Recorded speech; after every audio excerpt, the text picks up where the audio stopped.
Dear students, human physiology next chapter ആണ് excretory products and their elimination. ഈ ചാപ്റ്ററിൽ നമ്മൾ excretory സിസ്റ്റത്തിനെ കുറിച്ചാണ് പഠിക്കുന്നത്. Human excretory system.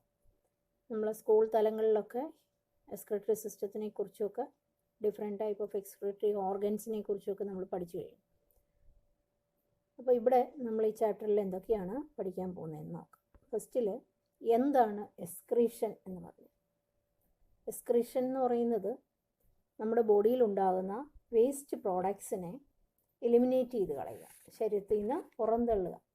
The process of elimination of nitrogen containing waste products. നമുക്ക് nitrogen നമ്മുടെ ബോഡിയിൽ ഉണ്ടാകുന്ന നൈട്രോജീനസ് വേസ്റ്റുകൾ, എങ്ങനെയാണ് ഈ നൈട്രോജീനസ് വേസ്റ്റുകൾ ഉണ്ടാവുന്നതെന്നുള്ളത് നമുക്ക് പഠിക്കണം. അതെങ്ങനെയാണ് പുറന്തള്ളുന്നതെന്നും നമ്മൾ പഠിക്കുന്നു. അതിൻ്റെ അകത്ത് ആവശ്യമായിട്ടുള്ള ഓർഗൻസ് ഏതൊക്കെയാണെന്നുമാണ് ഈ ചാപ്റ്ററിൽ പഠിക്കുന്നത്. And the process of excretion. നമുക്കറിയാവുന്ന കാര്യങ്ങളാണ്. നമ്മുടെ ബോഡിയിൽ നമ്മൾ കഴിക്കുന്ന ആഹാരത്തിൻ്റെ അകത്ത് ധാരാളം ഫുഡ് മെറ്റീരിയൽസ് കഴിക്കുന്നത് നമ്മൾ പഠിച്ചു കഴിഞ്ഞു. ഡൈജഷൻ എന്ന് പറയുന്ന ചാപ്റ്ററിൽ തന്നെ നമ്മൾ പലതരത്തിലെ ഫുഡ്, കാർബോഹൈഡ്രേറ്റ്, പ്രോട്ടീൻസ്, അല്ലേ, അങ്ങനെയുള്ള ഫാറ്റ്, ലിപ്പിഡ്സ്, ഇതെല്ലാം നമ്മൾ ഉപയോഗിക്കുന്നുണ്ട്. അപ്പോൾ ഈ ഉപയോഗിക്കുന്ന വസ്തുക്കളിൽ ഉണ്ടാകുന്ന ഡൈജസ്റ്റീവ് വേസ്റ്റുകൾ നമ്മൾ പഠിച്ചു കഴിഞ്ഞു, ഡൈജഷൻ വഴി പുറത്ത് കളയും. പക്ഷേ നമ്മുടെ ബോഡിയിൽ അല്ലെ ബോഡി സെൽസിനുള്ളിലേക്ക് അബ്സോർബ് ചെയ്യുന്ന ന്യൂട്രിയൻസ്, ആ ന്യൂട്രിയൻസിൽ ഉണ്ടാകുന്ന ചില വേസ്റ്റുകളുണ്ട്. പ്രത്യേകിച്ച് അമോണിയ, യൂറിയ, യൂറിക് ആസിഡ് പോലുള്ള സാധനങ്ങൾ, കാർബൺ ഡൈ ഓക്സൈഡ്, അതേപോലുള്ള കുറേ നമുക്ക് ആവശ്യമില്ലാത്ത വസ്തുക്കൾ നമ്മുടെ ബോഡി സെൽസിൽ അക്യുമുലേറ്റ് ചെയ്യും. ഇങ്ങനെ അക്യുമുലേറ്റ് ചെയ്യുന്ന വസ്തുക്കളെ നമ്മൾ പുറന്തള്ളണം. അപ്പോൾ ആ പുറന്തള്ളുന്ന പ്രോസസ്സിനെയാണ് നമ്മൾ യഥാർത്ഥത്തിൽ ഇവിടെ എക്സ്ക്രീഷൻ എന്ന് പറയുന്നത്. അപ്പോൾ നമ്മൾ ഇവിടെ പഠിക്കുന്നത് animals accumulate ammonia, urea, uric acid, carbon dioxide, water and ions like sodium, potassium, chloride, phosphate, sulphate etcetera by metabolic activities. നമ്മുടെ ശരീരത്തിൽ നടക്കുന്ന പല മെറ്റബോളിക് പ്രവർത്തനങ്ങൾ, ഉപാപചയ പ്രവർത്തനം. നമുക്കറിയാം സെല്ലിൻ്റെ അകത്ത് ധാരാളം സിന്തസൈസിങ് പ്രോസസ്സും ബ്രേക്ക് ഡൗൺ പ്രോസസ്സുകളും നടക്കാറുണ്ട്, അല്ലേ? സെല്ലിൽ ഫുഡ് മെറ്റീരിയൽസ് എല്ലാം ആഗിരണം ചെയ്തിട്ട് അതിനെ ബ്രേക്ക് ചെയ്തിട്ട് മറ്റു പല വസ്തുക്കളായിട്ട് മാറ്റുകയും നമ്മുടെ ആവശ്യങ്ങൾക്ക് വേണ്ടി അത് ഉപയോഗിക്കുകയും ചെയ്യുന്നുണ്ട്. അപ്പോൾ അതിൻ്റെ ബാക്കിയായിട്ട് വരുന്ന അവശിഷ്ടങ്ങൾ, അതിൽ വരുന്ന പ്രോഡക്ട്സാണ് ഈ പറയുന്ന അമോണിയ. പ്രധാനപ്പെട്ട ഒരു പ്രോഡക്റ്റാണ് അമോണിയ. ആ അമോണിയ ഉണ്ടാകുന്നുണ്ട്. ആ അമോണിയ കൺവേർട്ട് ചെയ്ത് യൂറിയയും യൂറിക് ആസിഡും ഒക്കെ ആയിട്ട് മാറ്റാറുണ്ട്. അപ്പോൾ പല പ്രോഡക്ട്സ് ആ അമോണിയയിൽ നിന്ന്. ഈ അമോണിയ കൂടുതലും ഉണ്ടാകുന്നത് നൈട്രജൻ കണ്ടെയ്നിങ് കോമ്പൗണ്ട്സ്, നമ്മുടെ ഫുഡ് മെറ്റീരിയൽസിലെ നൈട്രജൻ കണ്ടെയ്നിങ് കോമ്പൗണ്ട്സിൽ നിന്നാണ് ഈ അമോണിയ ഉൽപ്പാദിപ്പിക്കുന്നത്. നമുക്കറിയാം നൈട്രജൻ ഉള്ള ആഹാരവസ്തുക്കൾ നമ്മൾ കഴിക്കുന്നതിൻ്റെ അകത്ത് ഏറ്റവും പ്രധാനപ്പെട്ടത് പ്രോട്ടീനാണ്, അല്ലേ? പ്രോട്ടീൻ്റെ അകത്ത് നൈട്രജൻ കണ്ടെയ്നിങ് കോമ്പൗണ്ടാണ് പ്രോട്ടീൻ എന്ന് പറയുന്നത്. അപ്പോൾ പ്രോട്ടീൻ്റെ അകത്തുള്ള ധാരാളം നൈട്രജൻ കോമ്പൗണ്ടുകൾ അമോണിയ ആയിട്ട് മാറാറുണ്ട്. അപ്പോൾ ഈ അമോണിയയെ നമ്മൾ അധികം നാൾ നമ്മുടെ ബോഡിയിൽ, അല്ലെ അധികം സമയം നമ്മുടെ ബോഡിയിൽ വെച്ചിരിക്കാൻ പറ്റാത്ത അത് നമ്മുടെ ശരീരത്തിനെ നിന്ന് പുറന്തള്ളുകയാണ് വേണ്ടത്. അപ്പോൾ അങ്ങനെ അമോണിയയെ പുറന്തള്ളാൻ വേണ്ടി യൂറിയയായിട്ടും യൂറിക് ആസിഡുമായിട്ട് പല ജീവികൾ അതിനെ കൺവേർട്ട് ചെയ്യുകയും, അതുപോലെ നമുക്കറിയാം നമ്മൾ ശ്വസിക്കുന്ന ഓക്സിജനിൽ നിന്ന് ഓക്സിജൻ ഉപയോഗിച്ച് ഓക്സിഡേഷൻ പ്രോസസ്സിൻ്റെ ഫലമായിട്ട് ധാരാളം കാർബൺ ഡൈ ഓക്സൈഡ് ഉൽപ്പാദിപ്പിക്കാറുണ്ട്, അല്ലേ? അങ്ങനെ ഉണ്ടാകുന്ന കാർബൺ ഡൈ ഓക്സൈഡ് ഒക്കെ നമ്മുടെ ബോഡിയിൽ അധികമായാൽ അതിനെയെല്ലാം പുറന്തള്ളുന്ന ധാരാളം മെറ്റബോളിക് പ്രോസസ്സുകൾ നടക്കുന്നുണ്ട്. അപ്പോൾ അതിൻ്റെ ഫലമായിട്ട് ഇങ്ങനെയുള്ള വേസ്റ്റ് പ്രോഡക്ട്സിനെയെല്ലാം നമ്മൾ പുറന്തള്ളുക. അപ്പോൾ പുറന്തള്ളാൻ വേണ്ടിയാണ് എക്സ്ക്രീഷൻ എന്ന് പറയുന്ന പ്രോസസ്സ് നമ്മുടെ ബോഡിയിൽ നടക്കുന്നത്. These substances have been remove totally or partially. ഇത് ടോട്ടലായിട്ടോ പാർഷ്യലായിട്ടോ ഒക്കെ റിമൂവ് ചെയ്യാറുണ്ട്. In this chapter we can learn the mechanism of elimination of these substance with special emphasis on the common nitrogenous waste. നമ്മൾ കൂടുതൽ ഇവിടെ discuss ചെയ്യുന്നത് nitrogenous വേസ്റ്റുകൾ എങ്ങനെ പുറന്തള്ളുന്നു എന്നുള്ളതാണ് പഠിക്കുന്നത്. ഈ കാണിച്ചിരിക്കുന്ന ഫിഗർ, ഇത് നിങ്ങൾ സ്കൂളിലൊക്കെ പഠിച്ചിട്ടുള്ളതാണ്. യൂറിയ സൈക്കിൾ, യൂറിയയുടെ നിർമ്മാണത്തിനെ കുറിച്ച് പഠിക്കുന്ന ഒരു സൈക്കിളാണ്. ഇത് നമുക്ക് ഡിസ്കസ് ചെയ്യാനില്ല, പക്ഷെ നമ്മൾ ഈ അമോണിയയെ കൺവേർട്ട് ചെയ്ത് യൂറിയ ആയിട്ട് മാറ്റുന്ന ഒരു സൈക്ലിക് പ്രോസസ്സിനെയാണ് യൂറിയ സൈക്കിൾ എന്ന് പറയുന്നത് ഓർത്തിരിക്കുക. What is excretion? Ammonia, urea and uric acid are the major forms of nitrogenous waste excreted by the animals. നമ്മൾ ആനിമൽസിൽ ഏറ്റവും കൂടുതൽ ഉൽപ്പാദിപ്പിക്കുന്ന നൈട്രോജീനിയസ് വേസ്റ്റുകളാണ് അമോണിയയും യൂറിയയും uric acid. Ammonia is the most toxic form and requires large amount of water for its elimination, whereas uric acid, being the least toxic, can be removed within the minimum loss of water. ആദ്യം തന്നെ ഞാൻ പറഞ്ഞിരുന്നു, അമോണിയയാണ് എല്ലാ ജീവികളിലും ഉണ്ടാകുന്ന nitrogenous waste എന്ന് പറയുന്നത്. പക്ഷേ ഈ അമോണിയ ഉണ്ടാകുമ്പോൾ നമ്മുടെ ബോഡിയിൽ ഉടൻ തന്നെ ഈ അമോണിയയെ നമ്മൾ എലിമിനേറ്റ് ചെയ്ത് കളഞ്ഞിരിക്കണം. കാരണം ഇതൊരു ടോക്സിക് ആയിട്ടുള്ളൊരു സബ്സ്റ്റൻസ് ആണ് അമോണിയ. അപ്പോൾ അമോണിയ ടോക്സിക് ആയതുകൊണ്ട് അതിനെ ഉടൻ തന്നെ നമ്മുടെ ബോഡിയിൽ നിന്ന് എലിമിനേറ്റ് ചെയ്യണമെങ്കിൽ it requires large amount of water. നമ്മളെപ്പോഴും വാട്ടർ ധാരാളം കുടിച്ചുകൊണ്ടിരിക്കണം. എപ്പോഴും വെള്ളം കുടിച്ചുകൊണ്ടിരിക്കുന്ന ജീവികൾ, അല്ലെ വെള്ളവുമായിട്ട് എപ്പോഴും സമ്പർക്കത്തിലാവുന്ന ജീവികൾക്ക് മാത്രമേ അമോണിയ ഉണ്ടാകുന്ന സമയത്ത് തന്നെ പുറന്തള്ളാൻ കഴിയാറുള്ളൂ. അല്ലാത്ത ജീവികളിലൊക്കെ ഈ അമോണിയ എന്ന് പറയുന്നത് കുറച്ചുകൂടി ലെസ് ടോക്സിക് ആയിട്ടുള്ള യൂറിക് ആസിഡ് എന്നോ അല്ലെ യൂറിയ ആയിട്ടോ കൺവേർട്ട് ചെയ്യും.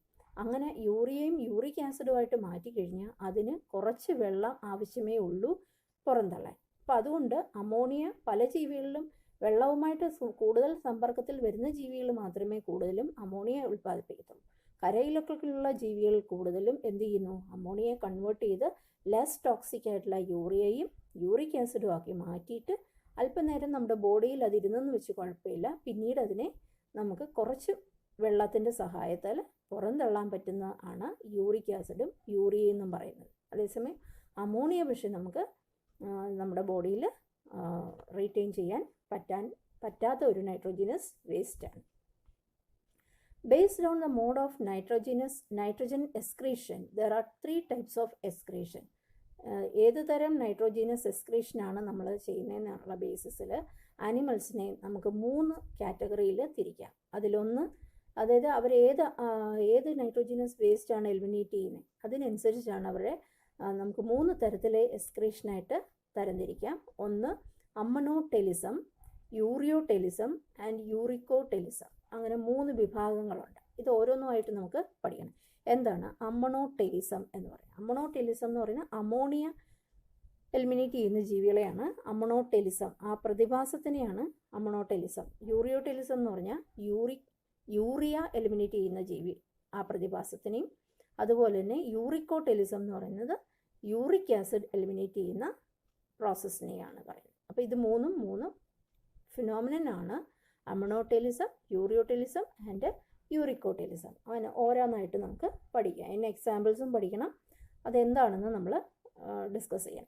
The process of excretion of nitrogenous waste in the form of ammonia is called അമ്മണോടെലിസം.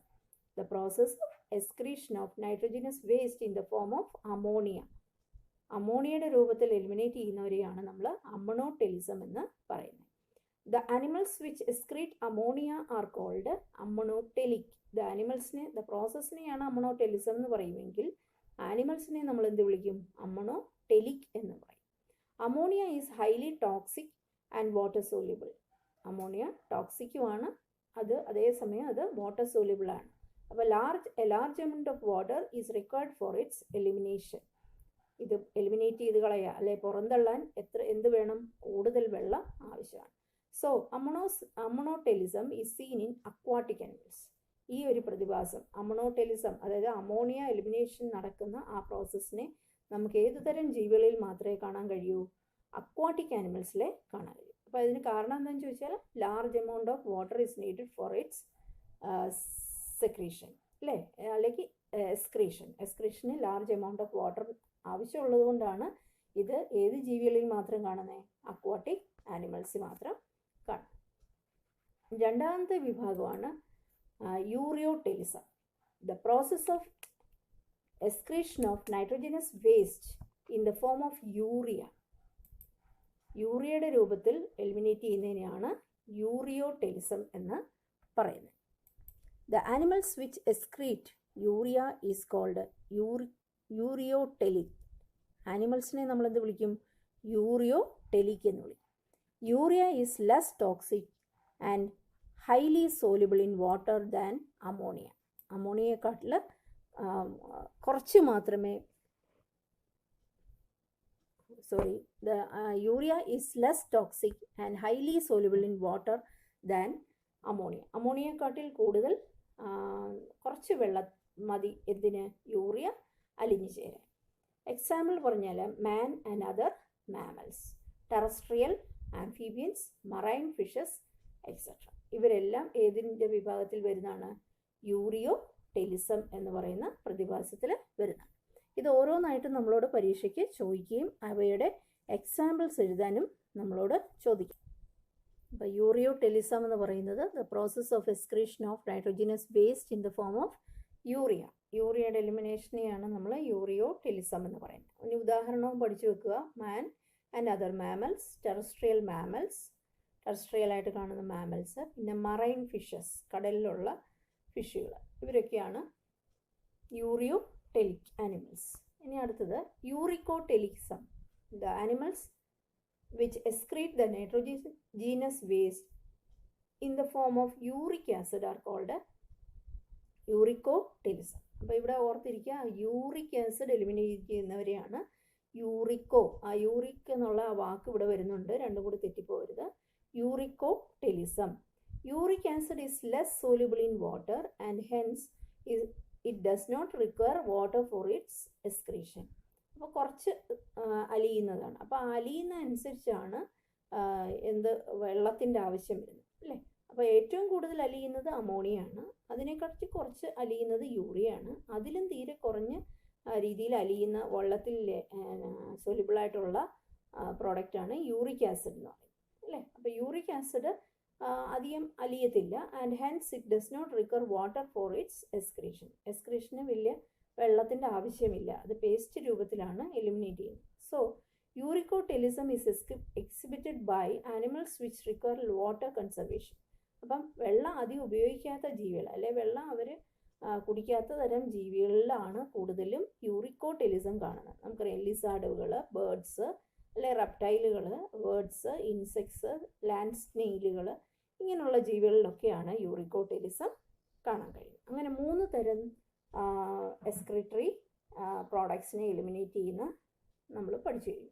അപ്പോൾ ഇത് നമ്മളോട് എക്സാമ്പിളായിട്ട് പരീക്ഷയ്ക്ക് ചോദിക്കാം, എക്സാമ്പിൾസും ചോദിക്കാം, അതുപോലെ തന്നെ ഇതേപോലെ കോളമായിട്ട് തിരിച്ച് ചോദിക്കാം. അതാണ് ടൈപ്സ് ഓഫ് എക്സ്ക്രീഷൻ എന്തൊക്കെയാണ്? അമോണോടെലിസം, യൂറിയോടെലിസം, യൂറിക്കോടെലിസം. അമോണിയ എലിമിനേറ്റ് ചെയ്യുന്നത്, യൂറിയ എലിമിനേറ്റ് ചെയ്യുന്നത്, പിന്നെ യൂറിക് ആസിഡിൻ്റെ രൂപത്തിൽ എലിമിനേറ്റ് ചെയ്യും. The process of excretion of ammonia is called ammonotelism. Many bony ഫിഷുകൾ, aquatic amphibians and aquatic insects. പിന്നെ യൂറിയോടെലിസം എന്ന് പറഞ്ഞാൽ the process of excreting urea, mammals, many terrestrial amphibians, marine fishes, etc. അതുപോലെ യൂറിക്കോടെലിസം എന്ന് പറയുന്നത് ഇവിടെ തെറ്റിച്ചാണ് എഴുതിയിരിക്കുന്നത്, യൂറിയോടെലിസം തന്നെയാണ് എഴുതിയിരിക്കുന്നത്, അങ്ങനെയല്ല. യൂറിക്കോടെലിസം എന്നാണെങ്കിൽ excretion of nitrogenous waste as uric acid in the form of pellets or paste with a minimum loss of water. And examples: reptiles, birds, land snails and insects. ഇവിടെ കറക്റ്റ് ചെയ്തോണം, ഇത് യൂറിക്കോടെലിസം ആണ്, അവർക്ക് തെറ്റിയതാണ് ഇതിൻ്റെ അകത്ത് എഴുതിയിരിക്കുന്നത്. അപ്പോൾ 3 ടൈപ്പ് ഓഫ് എക്സ്ക്രീഷൻ ആണ്: ammonotelism, ureotelism and uricotelism. Excretory organs of invertebrates. നമ്മൾ ആനിമൽ കിങ്ഡം പഠിച്ചപ്പോൾ അതിൽ കുറേ ജീവികളുടെയൊക്കെ അവരൊക്കെ എങ്ങനെയാണ് എക്സ്ക്രീഷൻ നടത്തുന്നതെന്നുള്ളതും അവയുടെ അവയവങ്ങളെക്കുറിച്ചും നമ്മൾ പഠിച്ചിട്ടുണ്ട്. ജസ്റ്റ് ഒന്ന് ഓടിച്ച് പറഞ്ഞു പോകാം. ഒന്ന്, ഇൻവെർട്ടിബ്രേറ്റ്സിൽ നമ്മൾ കാണുന്ന ഒരു പിന്നെ ഓർഗനാണ്, സെല്ലാണ് ഫ്ലെയിം സെൽസ് നമ്മൾ പഠിച്ചത് അല്ലേ, പ്ലാറ്റിഹെൽമിന്തസിൽ. പ്രോട്ടോനെഫ്രീഡിയ എന്നാണ് അവരെ വിളിക്കുന്നത്. പ്രോട്ടോനെഫ്രീഡിയ, പ്രോട്ടോ മീൻസ് ഫസ്റ്റ് ഉണ്ടായ നെഫ്രീഡിയ എന്നാണ്, അതുകൊണ്ട് അതിനെ വിളിച്ച പേര് flame cells. These are the excretory structures of Platyhelminthes or flat worms. പരന്ന വിരകളിൽ കാണുന്ന എക്സ്ക്രീറ്ററി ഓർഗൻസ് ആണ് ഈ ഫ്ലെയിം സെൽസ് നമ്മൾ പഠിച്ചു കഴിഞ്ഞു. പ്ലാനേറിയ, റോട്ടിഫേഴ്സ്, പിന്നെ സം അനലിഡ്സ് ആൻഡ് സെഫാലോകോഡേറ്റ്സ് ഒക്കെയാണ് ഈ കാണുന്ന ജീവികൾ. പ്ലാറ്റിഹെൽമിന്തസ്, റോട്ടിഫേഴ്സ്, ആംഫിയോക്സിസ് പോലുള്ള ജീവികളിലൊക്കെയാണ് ഫ്ലെയിം സെൽസ് കാണുന്നത്. മറ്റൊരു എക്സ്ക്രീറ്ററി ഓർഗൻ നമ്മൾ പഠിച്ചത് നെഫ്രീഡിയാണ് അല്ലേ. എർത്ത് അത് കാണുന്ന ഓർഗനാണ് nephridia. These are the excretory structures of earthworm and other annelids. അനലിഡയിൽ കാണുന്ന എക്സ്ക്രീറ്ററി ഓർഗൻ്റെ പേര് മാത്രം ഓർത്തിരുന്നാൽ മതി, ഇത് നെഫ്രീഡിയ. ഇനി മറ്റൊരെണ്ണം നമ്മൾ പഠിച്ചത് കോക്രോച്ചിൻ്റെ അകത്തുള്ള എക്സ്ക്രീറ്ററി ഓർഗനാണ് മാൽപീജിയൻ ട്യൂബിൾസ്. നമ്മൾ ഡൈജസ്റ്റീവ് സിസ്റ്റം ഓഫ് കോക്രോച്ച് പഠിച്ചു വരുമ്പോൾ ഈ ഭാഗത്ത് യെല്ലോ കളറിലുള്ള ഹെയർ ലൈക്ക് സ്ട്രക്ചേഴ്സ് ഉണ്ടെന്ന് പറഞ്ഞു അല്ലേ. ആലിമെൻ്ററി കനാലിനോട് ചേർന്നാണ് അത് കാണുന്നത്. ഇതാണ് അതിൻ്റെ ഡയഗ്രാമാണ് ഈ കാണിച്ചിരിക്കുന്നത്, സോറി അതിൻ്റെ പിക്ചറാണ് ഈ കാണിച്ചിരിക്കുന്നത്. അവരുടെ ഇൻഡസ്ട്രീൻ്റെ ഇടയ്ക്ക് ഇങ്ങനെ നൂല് പോലെ ഇരിക്കുന്ന സ്ട്രക്ചേഴ്സ്, ഇതാണ് അവരുടെ മാൽപീജിയൻ ട്യൂബിൾ. അതിങ്ങനെ ബോഡി ഫ്ലൂയിഡിൻ്റെ അകത്ത് ഇങ്ങനെ മുങ്ങിക്കിടക്കുകയും വേസ്റ്റ് പ്രോഡക്ട്സിനെ അബ്സോർബ് ചെയ്തിട്ട് ആലിമെൻ്ററി കനാലിലേക്കാണ് ഒഴുക്കി വിടുന്നത്. അപ്പോൾ മാൽപീജിയൻ ട്യൂബിൾ ഇൻ ഇൻസെക്ട്സ് അല്ലെങ്കിൽ കോക്രോച്ച്. പിന്നെ നമ്മൾ പഠിച്ച ഒരു ഗ്രീൻ ഗ്ലാൻഡ് പറഞ്ഞു അല്ലേ, പ്രോണിൻ്റെ അത്. These are excretory structures of crustaceans like prawn. പ്രോണിൻ്റെ അകത്തൊക്കെ ഉള്ള ഒരു ഓർഗനാണ് ഗ്രീൻ ഗ്ലാൻഡ്. പിന്നെ നമുക്കറിയാവുന്ന ഒരു കാര്യം ഫിഷസ് ആംഫിയ, അത് കഴിഞ്ഞ് ഇൻവെർട്ടിബ്രേറ്റ് കഴിഞ്ഞ് വെർട്ടിബ്രേറ്റിലേക്ക് എത്തിച്ചേരുമ്പോൾ, വെർട്ടിബ്രേറ്റ്സ് എന്ന് പറയുമ്പോൾ fishes, amphibians, reptiles, birds and mammals. ഇവരിലെല്ലാം നമുക്ക് എന്താണുള്ളത്? എ പെയർ ഓഫ് കിഡ്നീസ് ആണ് നമുക്കാണ് അല്ലേ, a pair of kidney. Vertebrates have complex tubular organs for excretion called kidney. നമുക്ക് കിഡ്നി ഉണ്ട്. അപ്പോൾ എക്സ്ക്രീറ്ററി ഓർഗൻസിനെ കുറിച്ച് different type of excretory organ ഒരു ടാബുലാർ കോളമായിട്ട് വരച്ചേക്കാണ്. ഒന്ന് പ്രോട്ടോനെഫ്രീഡിയ ഫ്ലെയിം സെൽസ് പ്ലാറ്റിഹെൽമെൻസിലാണ് കാണുന്നത്. നെഫ്രീഡിയ കാണുന്നത് എർത്തോമിലാണ്. മാൽപീജിയൻ ട്യൂബിൾസ് ഇൻസെക്ട്സിലാണ് കാണുന്നത്. ആൻറ്റിനൽ ഗ്ലാൻസ് ഓർ ഗ്രീൻ ഗ്ലാൻസ് കാണുന്നത് പ്രോണിൻ്റെ അല്ലെങ്കിൽ ക്രസ്റ്റേഷ്യൻസ് അല്ലെങ്കിൽ നമ്മൾ അക്വാട്ടിക് ആർത്രോപോഡ്സിലാണ് അത് കാണുന്നത്. കിഡ്നി നമുക്ക് കാണാൻ കഴിയുന്നത് എല്ലാ തരം vertebrates, fishes, amphibians, reptiles, birds, mammals പോലുള്ള എല്ലാ തരം ജീവികളിലും അവർക്ക് എന്തുണ്ട്? കിഡ്നി എന്ന് പറയുന്ന അവയവം ഉണ്ട്. ഇനി ഇവിടെ നമുക്ക് പഠിക്കാനുള്ളത് ഹ്യൂമൻ എക്സ്ക്രീറ്ററി സിസ്റ്റമാണ്. നമ്മൾ ഡീറ്റെയിൽ ആയിട്ട് നമ്മൾ ഹ്യൂമൻ ഫിസിയോളജി ആണല്ലോ പഠിക്കുന്നത്. അപ്പോൾ ഹ്യൂമൻ്റെ എക്സ്ക്രീറ്ററി സിസ്റ്റത്തിനെ കുറിച്ചാണ് നമ്മൾ ചെറിയ ക്ലാസ്സിൽ തൊട്ടേ നമ്മൾ ഹ്യൂമൻ എക്സ്ക്രീറ്ററി സിസ്റ്റം കിഡ്നിയും ഒക്കെ ഉള്ള ഒരു സ്ട്രക്ചർ നമ്മൾ പഠിച്ചിട്ടുണ്ട് അല്ലേ. ഈ ഒരു സ്ട്രക്ചർ നമുക്ക് എല്ലാവർക്കും അറിയാം, നമ്മൾ ചെറിയ ക്ലാസ്സിൽ തൊട്ട് തന്നെ പഠിച്ചുകൊണ്ട് വരുന്ന കാര്യമാണ്. അപ്പോൾ നമുക്ക് ജസ്റ്റ് പറഞ്ഞു പോകാനുള്ളതേ ഉള്ളൂ. അപ്പോൾ human excretory system consist of a pair of kidneys, a pair of a pair of ureter, urinary bladder and urethra. അങ്ങനെ 4 പാർട്സാണുള്ളത്. ഒരു ജോഡി കിഡ്നിയാണുള്ളത് നമുക്ക്.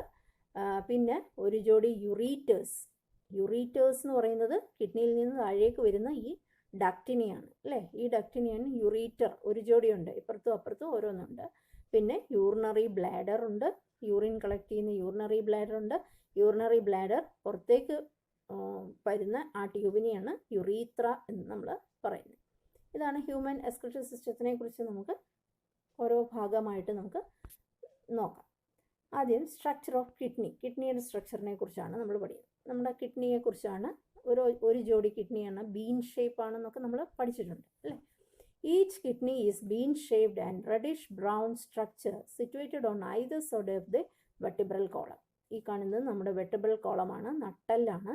നട്ടെല്ലിൻ്റെ ഇരുവശങ്ങളിലായിട്ട് നമ്മുടെ ബാക്ക് ബോണിൻ്റെ ഇരുവശത്തായിട്ടാണ്, 2 വശത്തായിട്ട് പുറകുവശത്തായിട്ടാണ് എന്തിരിക്കുന്നത്? കിഡ്നി ഇരിക്കുന്നത്.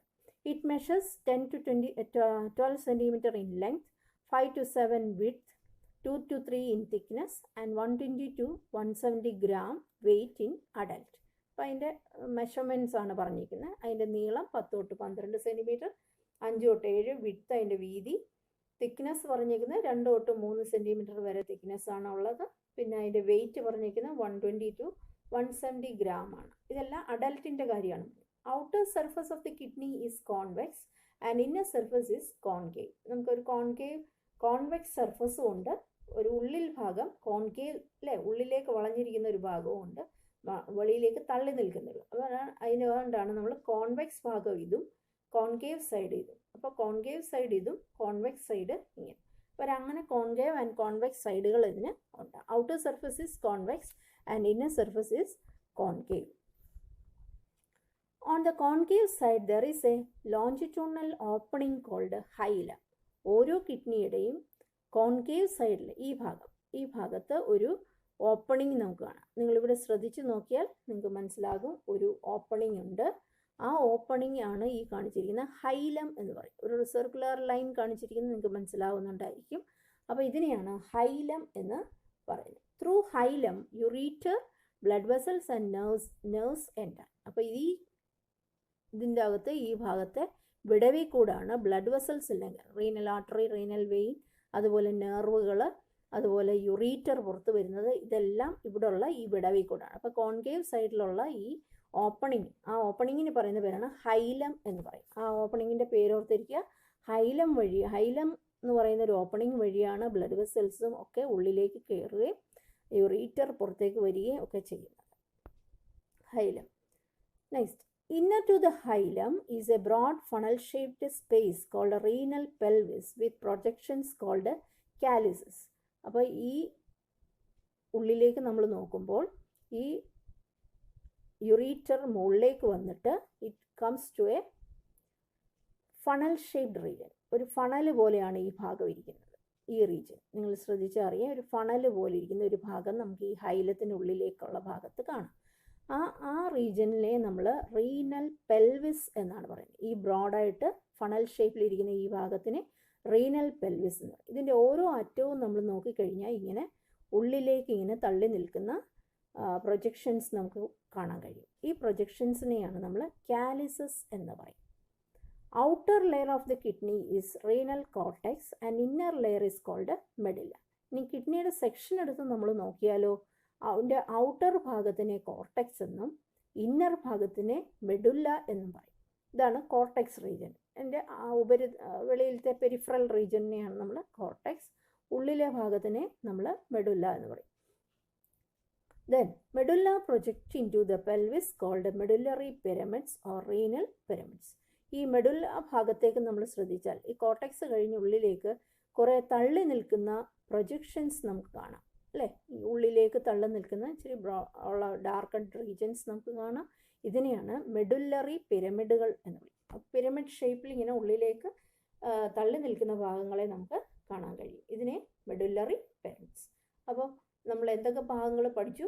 ഒന്ന് റീനൽ പെൽവിസ് എന്ന് പറയുന്ന ഫണൽ ഷേപ്ഡ് റീജിയൻ, അതിൻ്റെ പ്രൊജക്ഷൻസിനെ നമ്മൾ കാലിസസ് എന്ന് പറയുന്നു. അത് കഴിഞ്ഞ് നമ്മൾ പറഞ്ഞു കിഡ്നിയുടെ നമ്മൾ സെക്ഷൻ എടുത്ത് നോക്കിയാൽ അതിൻ്റെ ഔട്ടർ റീജിയനെ കോർട്ടെക്സ് എന്നും ഉൾഭാഗത്തിനെ മെഡുല്ല എന്ന് പറയുന്നു. മെഡുല്ല ഭാഗത്തേക്ക് ഉള്ളിലേക്ക് തള്ളി നിൽക്കുന്ന ചില പിരമിഡ് പോലുള്ള സ്ട്രക്ചേഴ്സിനെ നമുക്ക് കാണാം. ആ പിരമിഡുകളെ നമ്മൾ വിളിക്കുന്ന പേരാണ് മെഡുല്ലറി പിരമിഡുകൾ അല്ലെങ്കിൽ റീനൽ പിരമിഡ്സ് എന്ന് പറയും. The cortex extends in between the medullary pyramids called column of Bertini. ഇത് വേറൊരു ഭാഗമാണ്. അതായത് ഈ കോർട്ടെക്സ് റീജിയൻ ഈ മെഡുല്ലയുടെ ഇടയിലേക്ക് കയറിയിരിക്കുന്ന കുറേ ഭാഗങ്ങൾ നിങ്ങൾക്ക് കാണാൻ കഴിയും, അല്ലേ? ഇതിലേക്ക് ഉള്ളിലേക്ക് തള്ളി നിൽക്കുന്ന കുറേ റീജിയൻസ് ഉണ്ട്. ഈ റീജിയൻസിനെ പറയുന്നത് കോളംസ് ഓഫ് ബെർട്ടിനി എന്ന് പറയും. The cortex extends in between the medullary pyramids called column of Bertini. Next നമുക്ക് പഠിക്കാനുള്ള structure of nephron. Next structure of nephron. Nephron എന്താണെന്ന് നമ്മൾ പഠിച്ചിട്ടുണ്ട്, അല്ലേ? കിഡ്നിയുടെ structural and functional unit of kidney. ഇനിയാണ് നമ്മൾ നെഫ്രോൺ എന്ന് പറയുന്നത്. നെഫ്രോണിൻ്റെ സ്ട്രക്ചറും നിങ്ങൾ സ്കൂൾ തലങ്ങളിലൊക്കെ അതിൻ്റെ പാർട്സൊക്കെ പഠിക്കുന്നുണ്ട്. എന്താണ് നെഫ്രോൺ?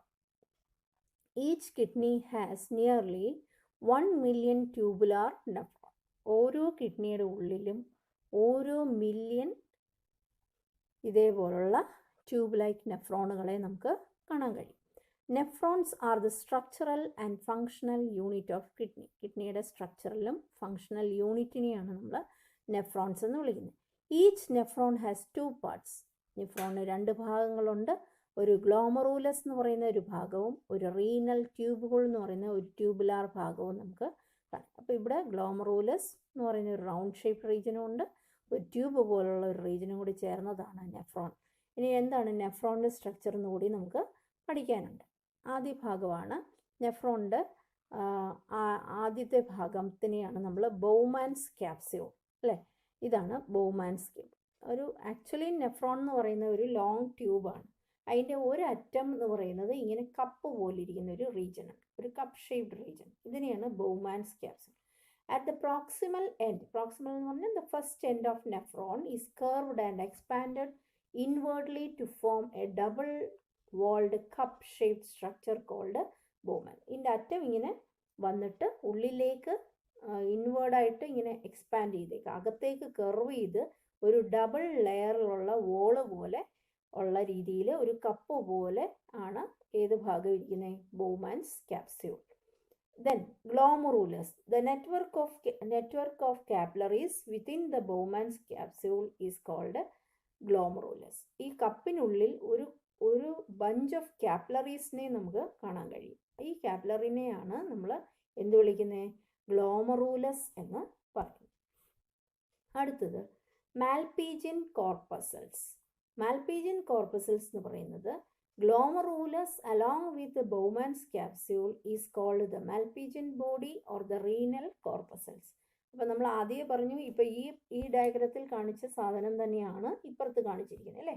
ഈ ബ്ലൂ കളറിൽ കാണിച്ചിരിക്കുന്ന ഭാഗം എന്ന് പറയുന്നത് ബൗമാൻസ് ക്യാപ്സ്യൂളാണ്. ബൗമാൻസ് ക്യാപ്സ്യൂളിൻ്റെ ഉള്ളിലെ കപ്പിനുള്ളിൽ ഒരു ബഞ്ച് ഓഫ് കാപ്പിലറീസ് ആണ് ഇരിക്കുന്നത് അല്ലേ. ഇതിനെ ഗ്ലോമറൂലസ് എന്ന് പറയും. ഇത് രണ്ടും കൂടി ചേരുന്ന ഭാഗത്തിനെയാണ് ഇതിനെ മൊത്തത്തിൽ നമ്മൾ വിളിക്കുന്ന പേരാണ് മാൽപീജിയൻ കോർപ്പസൽസ് എന്നോ മാൽപീജിയൻ ബോഡി എന്നോ അല്ലെങ്കിൽ റീനൽ കോർപ്പസൽ എന്നോ ഒക്കെ പറയാറുണ്ട്. ഈ ഒരു ഡയഗ്രാം നമുക്ക് പലപ്പോഴും പരീക്ഷയ്ക്ക് ലേബൽ ചെയ്യാൻ ചോദിക്കാറുണ്ട്.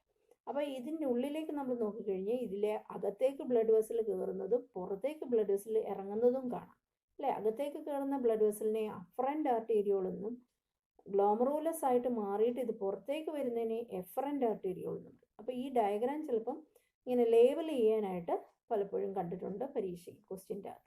അപ്പോൾ ഇതിനെ വിളിക്കുന്ന പേരാണ് മാൽപീജിയൻ ബോഡി. അപ്പോൾ മാൽപീജിയൻ ബോഡി എന്ന് പറയുന്നത് Bowman's capsule with the glomerulus is called Malpighian body. Next നെഫ്രോണിൻ്റെ പാർട്ടാണ് നമ്മൾ ബാക്കി ഭാഗം. ഈ ബൗമാൻസ് ക്യാപ്സ്യൂൾ അല്ലെങ്കിൽ മാൽപീജിയൻ ബോഡി കഴിഞ്ഞാൽ ഈ നെഫ്രോൺ താഴേക്ക് ഒരു ലോങ് ട്യൂബായിട്ടാണ് ഫോം ചെയ്തിരിക്കുന്നത്. അപ്പോൾ ഈ ലോങ് ട്യൂബിനെല്ലാം ഓരോ ഭാഗങ്ങളും അതിൻ്റെ പാർട്സ് എന്തൊക്കെയാണെന്നും നോക്കാം. അപ്പം the proximal convoluted tubule. Proximal എന്ന് പറഞ്ഞാൽ ഫസ്റ്റ് എന്നർത്ഥം. കൺവല്യൂട്ടഡ് മീൻസ് കോയിൽഡായിട്ട് കാണുന്ന റീജിയൻ. അപ്പം the coiled portion of nephron after the Malpighian corpuscles is proximal convoluted tube. അപ്പം ഇവിടെ നമ്മൾ ബൗമാൻസ് ക്യാപ്സ്യൂളിൽ നിന്ന് താഴേക്ക് ശ്രദ്ധിച്ചാൽ നമുക്കറിയാം, ഈ ബൗമാൻസ് ക്യാപ്സ്യൂൾ താഴേക്ക് വന്ന് ഒരു കോയിൽഡ് ആയിട്ടുള്ളൊരു ഭാഗമുണ്ട്. ഈ റീജിയനെ പറയുന്ന പേരാണ് പ്രോക്സിമൽ കൺവല്യൂട്ടഡ് ട്യൂബിൾ. ഈ പ്രോക്സിമൽ കൺവല്യൂട്ടഡ് ട്യൂബിൾ പിന്നീട് താഴേക്ക് എക്സ്റ്റെൻഡ് ചെയ്ത് ഒരു ലോങ് ട്യൂബായിട്ട് മാറുന്നു അല്ലേ. ഇങ്ങനെ യു ഷേപ്ഡ് റീജിയനായിട്ട് മാറും. ഇതിനെ ഹെൻലീസ് ലൂപ്പ് എന്ന് പറയും. അത് കഴിഞ്ഞ് ഇങ്ങോട്ട് വന്നിട്ട് വീണ്ടും ഒരു കോയിൽഡ് റീജിയന് കാണാം. ഇതിനെ ഡിസ്റ്റൽ കൺവല്യൂട്ടഡ് ട്യൂബിൾ എന്ന് പറയുന്നു. ഈ ഡിസ്റ്റൽ കൺവല്യൂട്ടഡ് ട്യൂബ്യൂൾ പിന്നീട് വന്ന് എൻഡ് ചെയ്യുന്ന ഒരു വലിയ ഡക്റ്റിലേക്കാണ്. ആ ഡക്റ്റിനെ കളക്റ്റിംഗ് ട്യൂബ്യൂൾ എന്ന് അല്ലെങ്കിൽ കളക്റ്റിംഗ് ഡക്റ്റ് എന്ന് പറയും. ഇതിലെ അനേകം നെഫ്രോണുകൾ വന്നു ചേരുന്ന ഒരു ഡക്റ്റാണ് കളക്റ്റിംഗ് ഡക്റ്റ്. അപ്പോൾ ഇതിൻ്റെ നെഫ്രോണിൻ്റെ ഈ ഭാഗം ഇത്രയടയാണ് നമ്മൾ പറഞ്ഞത്. ഇനി നമുക്ക് നോക്കാം എന്താണ് ഇവിടെ വേറെ പറഞ്ഞിരിക്കുന്നതെന്ന്. അതായത് അഫറൻറ്റ് ആർട്ടീരിയോളിനെ കുറിച്ച് പറയുന്നുണ്ട്. അഫറൻറ്റ് ആർട്ടീരിയോൾ നമ്മൾ ഓൾറെഡി പറഞ്ഞു, ബൗമാൻസ് ക്യാപ്സ്യൂളിൻ്റെ ഉള്ളിലേക്ക് എൻ്റർ ചെയ്യുന്ന ബ്ലഡ് വെസലിനെയാണ് അഫറൻറ്റ് ആർട്ടീരിയോൾ അല്ലേ. ഗ്ലോമറൂലസ് സ്റ്റാർട്ട് ചെയ്യുന്നത് എവിടെ നിന്നാണ്, afferent arteriole. Afferent arteriole Bowman's ക്യാപ്സ്യൂളിന് ഉള്ളിൽ വന്നിട്ട് ബ്രാഞ്ച് ഓഫ് കാപ്പിലറീസ് ആകുകയും ആ ബഞ്ച് ഓഫ് കാപ്പിലറീസിനെ നമ്മൾ ഗ്ലോമറൂലസ് എന്ന് വിളിക്കുകയും ഇതെല്ലാം റീയുണൈറ്റ് ചെയ്തിട്ട് പുറത്തേക്ക് ഒരു ബ്ലഡ് വെസലായിട്ട് വരുന്നു. അതിനെ നമ്മൾ എഫറൻറ്റ് ആർട്ടീരിയോൾ എന്നും പറയും. അപ്പോൾ അഫറൻറ്റ് ആർട്ടീരിയോൾ കയറുന്നു, പുറത്തേക്ക് വരുന്നു. ഈ എഫറൻറ്റ് ആർട്ടീരിയോൾ പുറത്ത് വന്നതിന് ശേഷം it will branch to form a bunch of capillaries and forms a network on the nephron. നെഫ്രോണിൻ്റെ മുകളിൽ ഒരു നെറ്റ്വർക്ക് പോലെ ഈ ബഞ്ച് ഓഫ് കാപ്പിലറി, ഇത് കണ്ടോ, ഇത് പുറത്തേക്ക് എഫറൻറ്റ് ആർട്ടീരിയോളിൽ പുറത്ത് വന്നിട്ടാണ് ഈ ബ്രേക്ക് ചെയ്ത് വീണ്ടും കുഞ്ഞു കുഞ്ഞു ബ്രാഞ്ചസ് ആയിട്ട് അതെല്ലാം ഈ നെഫ്രോണിനെ പൊതിഞ്ഞ് കാണുന്നു. ഈ കാപ്പിലറീസിനെ പറയുന്ന പേരാണ് പെരി ട്യൂബുലാർ കാപ്പിലറീസ് എന്ന് പറയുകയും ആ പെരി ട്യൂബുലാർ കാപ്പിലറീസ് ഈ നെഫ്രോണിനെ പൊതിഞ്ഞ് കാണുകയും ചെയ്യും. Then this peritubular capillary is seen in this Henle's loop അത് ഞാൻ പറഞ്ഞിരുന്നു, പ്രോക്സിമൽ കൺവല്യൂട്ടീവ് ട്യൂബിൾ കഴിഞ്ഞുള്ള ഭാഗമാണ് ഹെൻലീസ് ലൂപ്പ്. ഈ ഹെൻലീസ് ലൂപ്പിൻ്റെ ഭാഗത്ത് കാണുന്ന ഈ പെരി ട്യൂബുലാർ കാപ്പിലറികളെ വിളിക്കുന്ന പേരാണ് വാസ റെക്റ്റ എന്ന് പറയും. നമുക്ക് ഡീറ്റെയിൽ വായിച്ചിട്ട് ഒന്നുകൂടെ മനസ്സിലാക്കി തരാം. അഫറൻറ്റ് ആർട്ടീരിയോൾ നമ്മൾ പറഞ്ഞു കഴിഞ്ഞു. The artery through which the blood enters the glomerulus is afferent artery. Artery ഉള്ളിലേക്ക് വരുന്ന ആർട്ടറിയാണ്, ബ്ലഡ് കൊണ്ടുവരുന്ന ആർട്ടറിയാണ് afferent arteriole. And the artery from which the blood leaves the glomerulus, blood പുറത്തേക്ക് പോകുന്ന ആർട്ടറിയെ വിളിക്കുന്ന പേരാണ് എഫറൻറ്റ് ആർട്ടറി. ഇത് അഫറൻറ്റ് ആൻഡ് ഇത് എഫറൻറ്റ്. ഇത് രണ്ടും നിങ്ങൾക്ക് മനസ്സിലായി കാണും. Next, loop of Henle or Henle's loop എന്ന് പറയും. A hairpin shaped tubular portion in between the proximal and distal convoluted tubule is called loop of Henle. ഇത് നമ്മൾ പറഞ്ഞു, ഈ ഭാഗം പ്രോക്സിമൽ കൺവല്യൂട്ടഡ് ട്യൂബിൾ, അത് കഴിഞ്ഞിട്ട് വരുന്ന ഒരു ലോങ് ട്യൂബാണ്, യു ഷേപ്പിലിരിക്കുന്ന റീജിയൻ ആണെന്ന് പറഞ്ഞു അല്ലേ. അതിനെ നമ്മൾ ഹെയർ പിൻ ഷേപ്പ് എന്നും പറയും. ഹെയർ പിൻ്റെ പോലെ ഇരിക്കുന്ന ഷേപ്പ്, ആ റീജിയനെ നമ്മൾ ലൂപ്പ് ഓഫ് ഹെൻലി എന്ന് പറയും. It consist of descending limb and an ascending limb. ഇത് താഴേക്ക് വരുന്ന ലിംബിനെ, ഈ ഒരു ഭാഗത്തിനെ ഡിസെൻഡിങ് എന്നും, ഇത് താഴെ വന്നിട്ട് തിരിച്ച് ഈ ഭാഗം മുകളിലോട്ട് പോകുന്നുണ്ട് അല്ലേ, ഈ ഭാഗം, ഇതിനെ അസെൻഡിങ് ലിംബ്. ഡിസെൻഡ് ചെയ്യാന്ന് പറഞ്ഞാൽ താഴേക്ക് വരുന്നു, അസെൻഡ് ചെയ്യാന്ന് പറഞ്ഞാൽ മുകളിലോട്ട്. അപ്പോൾ ഒരു ഡിസെൻഡിങ് ലിംബും ഉണ്ട്, ഒരു അസെൻഡിങ് ലിംബ്. ഈ അസെൻഡിങ് ലിംബാണ് അടുത്ത ഭാഗമായ ഡിസ്റ്റൽ കൺവല്യൂട്ടഡ് ട്യൂബിലേക്ക് പോകുന്നത്. ഇതാണ് distal convoluted tube. The highly coiled tubular portion after the ascending limb is distal convoluted tubule. Ascending limb കഴിഞ്ഞിട്ടുള്ള ഭാഗത്തിനെ ഡിസ്റ്റൽ കൺവല്യൂട്ടഡ്. ഡിസ്റ്റൽ എന്ന് പറഞ്ഞാൽ ലാസ്റ്റ് ഭാഗം അല്ലേ, പ്രോക്സിമലിൻ്റെ ഓപ്പോസിറ്റ് ആണ് ഡിസ്റ്റൽ. ഇത് proximal convoluted ട്യൂബിൾ and this is distal convoluted ട്യൂബിൾ. The distal convoluted tubule of many nephron open into a straight tube called as collecting duct. ഇതെല്ലാം വന്ന് ചേരുന്ന ഒരു ഡക്റ്റാണ് കളക്റ്റിംഗ് ഡക്ട്. ഇതിലെ അനേകം നെഫ്രോണുകൾ ഇതുപോലെ വന്ന് ചേരുന്ന ഒരു കോമൺ ഡക്റ്റിനെയാണ് നമ്മൾ കളക്റ്റിംഗ് ഡക്റ്റ് എന്ന് പറയുന്നത്. ഇത്രയും നമ്മൾ നെഫ്രോണിൻ്റെ പാർട്സ് ആണ് പറഞ്ഞത്. ഇനി നമ്മൾ ഡിഫറെൻറ്റ് ടൈപ്സ് ഓഫ് നെഫ്രോൺസ് ആണ് പറയുന്നത്. ടൈപ്സ് ഓഫ് നെഫ്രോൺ എന്ന് പറയുമ്പോൾ നമ്മുടെ കിഡ്നിയിൽ 2 തരം നെഫ്രോണുകളാണ് നമുക്ക് കാണാൻ കഴിയുന്നത്. Types of nephron, the Malpighian corpuscle, PCT. PCT എന്നും DCT എന്ന് പറഞ്ഞാൽ പ്രോക്സിമൽ കൺവല്യൂട്ടഡ് ട്യൂബിൾ നമ്മൾ പറഞ്ഞില്ലേ, ഈ ഭാഗം ആദ്യത്തെ കൺവല്യൂട്ടഡ് ഭാഗം അല്ലെ കോയിൽഡ് ഭാഗത്തിനെയാണ് നമ്മൾ PCT, അവസാനത്തെ കൺവല്യൂട്ടഡ് ഭാഗത്തിനെ DCT എന്ന് പറയും. Are situated in the cortical region of the kidney where the loop of Henle dip into the medulla. സാധാരണ നമ്മൾ കിഡ്നിയുടെ കോർട്ടെക്സ് റീജിയനിലാണല്ലോ ഈ ഭാഗങ്ങൾ കാണുകയും മെഡുല്ല ഭാഗത്തേക്കാണ് നമ്മൾ കോർട്ടെക്സ് മെഡുല്ല ഓൾറെഡി പറഞ്ഞിരുന്നു അല്ലേ. കിഡ്നിയുടെ ഒരു ഔട്ടർ ഭാഗത്തിനെ നമ്മൾ കോർട്ടെക്സ് എന്നും ഉൾഭാഗത്തിനെ മെഡുല്ല എന്നും പറയും. അപ്പോൾ ഈ കോർട്ടെക്സ് ഭാഗത്താണ്, കോർട്ടെക്സ് വരുന്ന ഈ ഭാഗമാണ് ദേ ഇത്രയും കാണിച്ചിരിക്കുന്നത്, ഈ ഇത്രയും ഭാഗം. അതിനുശേഷം താഴോട്ടുള്ള കിഡ്നിയുടെ ഭാഗത്തിനെയാണ് നമ്മൾ ഇത് എൻലാർജ് ചെയ്ത് കാണിച്ചേക്കാണ് ഈ പടം. അപ്പം ഈ ഭാഗമാണ് മെഡുല്ല റീജിയൻ. അപ്പോൾ ഈ കോർട്ടെക്സ് റീജിയനിൽ കൂടുതൽ കാണപ്പെടുന്ന നെഫ്രോണുകളെയാണ് നമ്മൾ കോർട്ടിക്കൽ നെഫ്രോണുകൾ എന്ന് പറയും. ഇനി മെഡുല്ലയുടെ അടുക്കേക്ക് കൂടുതൽ കാണപ്പെടുന്ന നെഫ്രോണുകളെയാണ് നമ്മൾ ജെക്സ്റ്റാ മെഡുല്ലറി നെഫ്രോണുകൾ എന്ന് പറയും. അപ്പോൾ ഇത് എങ്ങനെയാണ് ഇതിനെ തരംതിരിക്കുന്നതെന്ന് ചോദിച്ചു കഴിഞ്ഞാൽ based on the length of loop of Henley. അപ്പോൾ ഈ 2 നെഫ്രോണിൻ്റെ ഒരു പ്രത്യേകത, ഇതിൻ്റെ ലൂപ്പ് ഓഫ് ഹെൻലിയുടെ നീളം അനുസരിച്ച് കോർട്ടിക്കൽ നെഫ്രോണിന് ലൂപ്പ് ഓഫ് ഹെൻലി അല്ലെ ഹെൻലീസ് ലൂപ്പിന് അധികം നീളമില്ല. അതെവിടേക്ക് എക്സ്റ്റെൻഡ് ചെയ്തില്ല, മെഡുല്ല റീജിയനിലേക്ക് എക്സ്റ്റെൻഡ് ചെയ്തു. അതേസമയം ജെക്സ്റ്റാ മെഡുല്ലറി നെഫ്രോണുകളിൽ their loop of Henle is elongated. അപ്പോൾ ഇതിൻ്റെ ബേസിസ്, ഈ ലൂപ്പ് ഓഫ് ഹെൻലിയുടെ നീളത്തിൻ്റെ വ്യത്യാസത്തിൽ നെഫ്രോണുകളെ നമ്മൾ 2ആയിട്ട് തിരിക്കുന്നുണ്ട്, കോർട്ടിക്കൽ നെഫ്രോണുകളെന്നും ജെക്സ്റ്റാ മെഡുല്ലറി നെഫ്രോണുകൾ. പിന്നെ ഇതിൻ്റെ ഒരു കാര്യം കൂടെ ഉണ്ട്, കോർട്ടിക്കൽ നെഫ്രോൺസ് കൂടുതൽ കാണുന്നത് കോർട്ടെക്സ് റീജിയനിലും ജെക്സ്റ്റാ മെഡുല്ലറി നെഫ്രോൺസ് കൂടുതൽ കാണുന്ന മെഡുല്ല റീജിയനിലും ആണ്. അപ്പോൾ അങ്ങനെയാണ് 2 ഡിഫറൻസിയേഷൻ അവിടെ പറയുന്നത്. ഇൻ മെജോറിറ്റി ഓഫ്, അതായത് കോർട്ടിക്കൽ നെഫ്രോണും ജെക്സ്റ്റാ മെഡുല്ലറി നെഫ്രോണും എക്സ്പ്ലെയിൻ ചെയ്തിരിക്കുകയാണ്. In majority of nephron the loop of Henle is too short and extend only very little into the medulla. Such nephrons are called cortical. ഇവിടെ നമ്മൾ നോക്കി, ഇത് cortex റീജിയനും ഡാർക്കഡ് റീജിയനെയും നമ്മൾ മെഡുല്ല എന്ന് പറയുന്ന ഭാഗം. അപ്പോൾ കൂടുതലും നെഫ്രോണുകളുടെ ഭാഗങ്ങൾ ഈ കോർട്ടെക്സ് റീജിയനിലാണ് കാണുന്നത്, കുറച്ച് ഭാഗം മാത്രമേ മെഡുല്ല ഭാഗത്തേക്ക് കാണൂ. അത്തരം നെഫ്രോണുകൾ കൂടുതലും ഏത് തരമാണ്? Cortical nephrons. അതേസമയം ജസ്റ്റ മെഡുലറി നെഫ്രോണുകൾ എന്ന് പറയുമ്പോൾ അവർ കൂടുതലും എവിടെയാണ് കാണുന്നത്? മെഡുല്ല ഭാഗത്തേക്ക്. In some nephrons loop of Henle is very long and runs deep into the medulla. മെഡുലേക്ക് കൂടുതലേക്ക് ഇറങ്ങിയാണ് അതിൻ്റെ ഹെൻലീസ് ലൂപ്പ് കാണുന്നത്. These nephrons are called as juxtamedullary nephrons. അപ്പോൾ there are two types of nephrons, cortical nephrons and juxtamedullary nephrons.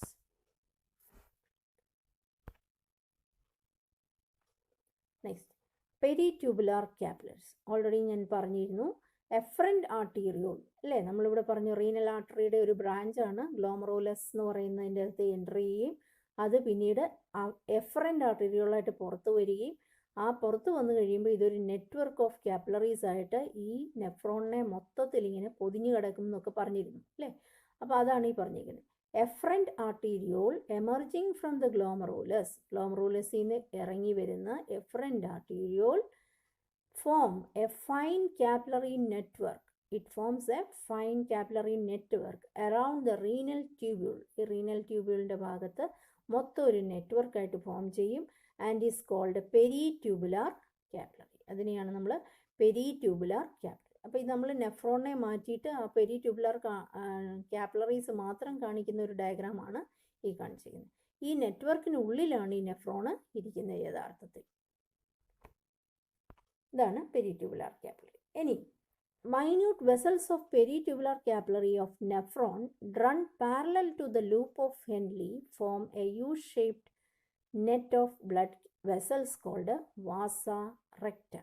ഇനി എന്താണ് വാസ recta? Vasa റെക്റ്റ എന്ന് പറയുന്നത് ഓൾറെഡി ഇപ്പം ഞാൻ പറഞ്ഞ ഈ പെരിട്യൂബുലാർ കാപ്പിലറീസിലെ ഈ പെരിട്യൂബുലാർ കാപ്പിലറി തന്നെ നമ്മൾ ഈ പറഞ്ഞ ഹെൻലീസ് ലൂപ്പിൻ്റെ ഭാഗത്ത് മാത്രം കാണുന്ന peritubular capillaries. These are capillaries, the capillaries which seen on the Henle's loop. Henle's loopൻ്റെ ഭാഗത്ത് മാത്രം ഇങ്ങനെ ഈ ഭാഗത്ത് മാത്രം പാരലായിട്ട്, അതായത് ഈ ഹെൻലീസ് ലൂപ്പിന് പാരലായിട്ട് പോകുന്ന ഈ ബ്രാഞ്ചുകളെ വിളിക്കുന്ന പേരാണ് വാസ റെക്റ്റ.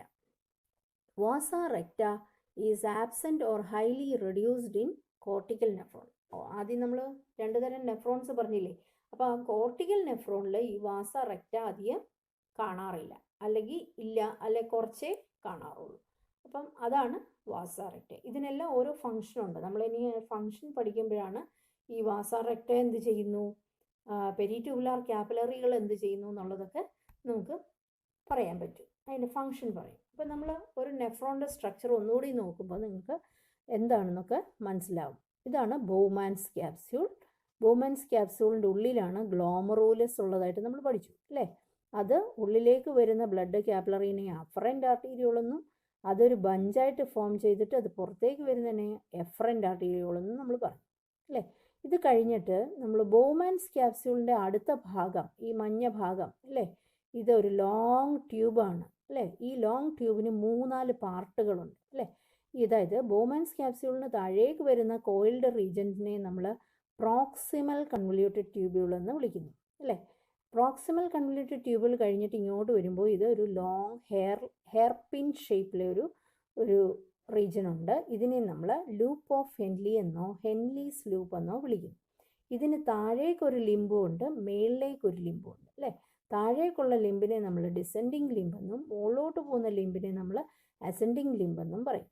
ഈ അസെൻഡിങ് ലിംബ് വന്ന് എൻഡ് ചെയ്യുന്നത് മറ്റൊരു കോയിൽഡ് റീജനാണ്, which is called as distal convoluted tubule. അതിനെ നമ്മൾ പ്രോക്സിമൽ കൺവല്യൂട്ടഡ് ട്യൂബിളിനെ PCT എന്നും ഡിസ്റ്റൽ കൺവല്യൂട്ടഡ് ട്യൂബിളിനെ DCT എന്നും പറയും അല്ലേ.